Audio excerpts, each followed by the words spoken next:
Hi. Idli, dosa, Pongal, puri, வடை, சப்பாத்தி, தயிர் சாதம், சாம்பார் சாதம் இது எல்லாத்துக்கும் தொட்டுக்கிற மாதிரி ஒரு இன்ட்ரெஸ்டிங்கான டொமேட்டோ தொக்கு நான் பார்க்க போகிறோம். இப்போ ஒரு பிளேட்டில் நான் இங்கே டொமேட்டோஸ் கட் பண்ணி வாஷ் பண்ணி கட் பண்ணி வச்சுருக்கேன். இதை பியூரி பண்ண போகிறோம். ஸோ அனிவனாக கூட கட் பண்ணிக்கோங்க. தென் இதுக்கு தாளிக்கிறதுக்கு தேவையான இது மட்டும் எடுத்து வச்சுருக்கேன். டெம்பரிங்க்கு கடுகு, வெந்தயம், மஞ்சப்பொடி, மிளகாப்பொடி, பெருங்காயம் அண்ட் தென் உப்பு. தென் ஒரு கப்பில் இதுக்கு தேவையான நல்லெண்ணெய் வச்சுருக்கேன். நம்ம தொக்கு பண்ணுறதுக்கு நல்லெண்ணெய் தான் நல்லாயிருக்கும்.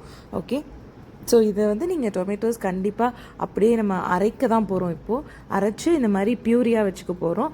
ஸோ இதை பியூரி தானே பண்ண போகிறோன்ட்டு கட் பண்ணாமல் ஃபுல்லாக போடாதீங்க. தக்காளியை செக் பண்ணிவிட்டு போடுங்க.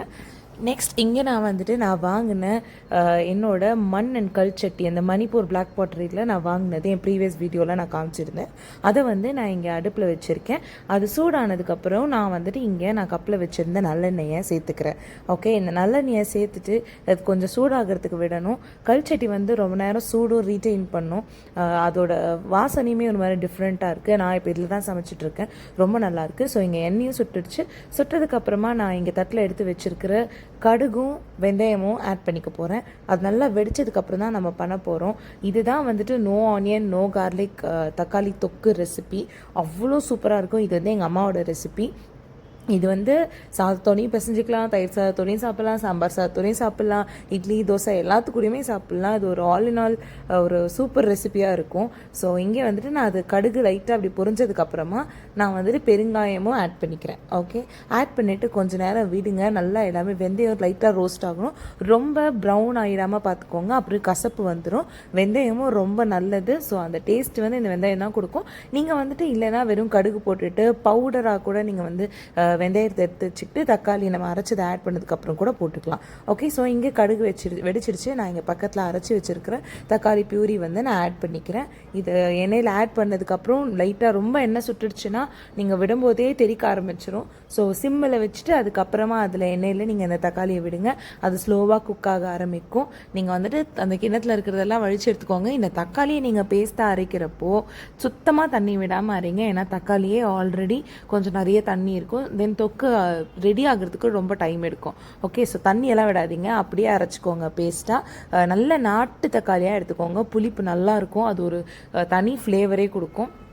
ஸோ அது எடுத்துக்கோங்க. தென் இந்த மாதிரி ஓரளவுக்கு கொதி வந்ததுக்கப்புறம் நல்லா கலரி விட்டுருங்க. கொஞ்சம் சிம்மிலேயே வச்சு பண்ணுங்கள், ஸ்லோ குக்கிங்லேயே பண்ணுங்கள். அப்போ தான் நல்லாயிருக்கும்.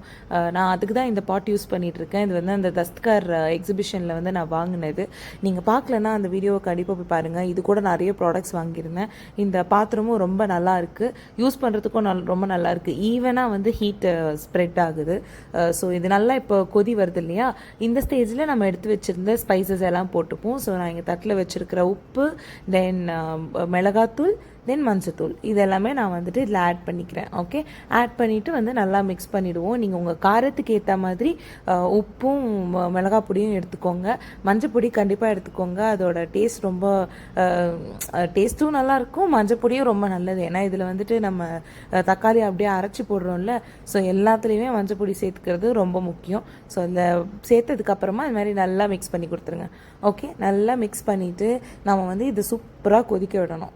சரியா, இது நல்லா கொதிச்சு இதில் அந்த தண்ணி அம்சம் எல்லாம் போயிட்டு சைடில் அப்படியே எண்ணெய் பிரிஞ்சு மேலே எண்ணெய் வரணும். நான் ரொம்ப நிறைய எண்ணெய் விடல, ஏன்னா நான் மாதக்கணக்கால் வச்சுக்க மாட்டேன். எங்கள் வீட்டில் நான் இதை செஞ்சேன்னா ஒரு 2 நாளில் காலி ஆகிடும். ஸோ இதை நான் மூடி போட்டு வச்சிடுறேன். பிகாஸ் ரொம்ப எண்ணெய் தெறிக்கும். அப்பப்போ திறந்து பார்த்து கிளறி விட்டால் போதும். அது ரொம்ப படப்படன்னு தெரிக்கிறதுனால கொஞ்சம் மூடி வச்சே குக் பண்ணுங்கள். அப்போ தான் எண்ணெய்லாம் கூட பிரிஞ்சு வரும். ஸோ இங்கே பாருங்கள், கொஞ்சம் திக்கன் ஆயிருக்கு. சைடில் இருக்கிற வாட்டர் எல்லாம் கொஞ்சம் குறைஞ்சிருக்கு. பட் இன்னுமே ஆகணும், எண்ணெய் பிரிஞ்சு வரல இல்லையா, அதனால திருப்பி க்ளோஸ் பண்ணி இன்னும் கொஞ்சம் நேரம் வைங்க. தென் இந்த தக்காளிக்கு தொக்கு நீங்கள் பண்ணி வச்சிட்டிங்கன்னா ஒரு 2 வாரம் 3 வாரம் கூட சூப்பராக இருக்கும். ஆனால் என்னென்னா உங்களுக்கு செஞ்சிங்கன்னா அவ்வளோ நாள் ஓடாது. தக்காளி தொக்கு இருக்குல்ல, இதுக்கு எடுத்துக்கலாம், தக்காளி தொக்கு இருக்குல்ல, அதுக்கு எடுத்துக்கலான்ட்டு நீங்கள் இதை எடுத்து காலி பண்ணிகிட்டே இருப்பீங்க.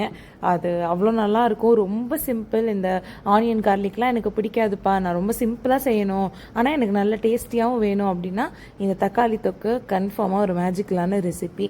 எனக்கு தக்காளி is one of my favourite ingredients. அதனால் நான் இதை அடிக்கடி செய்வேன். குழி பணியாரத்துக்கு கூட சூப்பராக இருக்குங்க. அது இந்த கார சட்னி பண்ணுவோம்ல, அதுக்கு ஈக்குவிவேலண்ட். இது கண்டிப்பாக ட்ரை பண்ணி பாருங்கள், சீக்கிரம் ஆகிடும். நீங்கள் வெறும் அரைச்சிட்டு இது மாதிரி போட்டு நீங்கள் கொதிக்க வச்சிட்டிங்கன்னா மொத்த சமையலுமே முடிஞ்சிடும். அதுக்கு மேலே உங்களுக்கு செய்கிறதுக்கு ஒன்றுமே கிடையாது.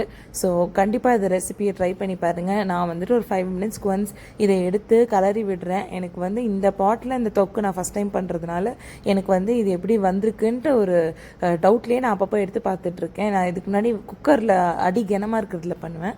ஸோ அதனால் நான் இங்கே செக் பண்ணிகிட்ருக்கேன். இப்போ பார்த்தா நல்லா கொதிச்சிருச்சுல, கொதியும் ஓரளவுக்கு அடங்கிடுச்சு, ஒரே மாதிரி நின்றுடுச்சு, எண்ணெயும் நல்லா பிரிஞ்சு வந்திருக்கு. ஸோ நம்மளோட தொக்கு வந்து ரெடி.